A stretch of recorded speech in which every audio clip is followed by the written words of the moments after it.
19 February Chhatrapati Shivaji Maharaj जयंती दिनानिमित्त शहापूर तालुक्यातील माहुली किल्ला पायथ्याशी नव्याने उभारण्यात आलेल्या राजमाता जिजाऊ उद्यानाचे उद्घाटन माजी केंद्रीय मंत्री कपिल पाटील यांच्या हस्ते संपन्न झाले।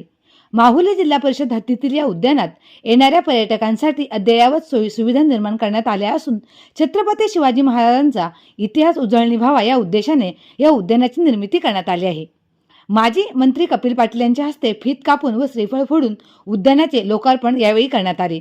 या प्रसंगी माजी आमदार पांडुरंग बरोरा, भाजप तालुका अध्यक्ष भास्कर जाधव, शहराध्यक्ष व नगरसेवक विवेक नार्वेकर, DYSP मिलिंद शिंदे, माहुली ग्रामपंचायत सरपंच प्रदीप आगिवरे, भाजप पदाधिकारी प्रकाश सांडे, तुकाराम भाकरे, राम जागरे, विनोद कदम, बाळा आगिवरे, मयुरेश भूपतराव, योगेश महाजन, विलास जोशी, निखिल चंदे, आकाश अधिकारी, महिला पदाधिकारी, वैदेही नार्वेकर, मयुरी भूपतराव यांच्यासह परिसरातील नागरिक, शिवभक्त मोठ्या संख्येने उपस्थित होते।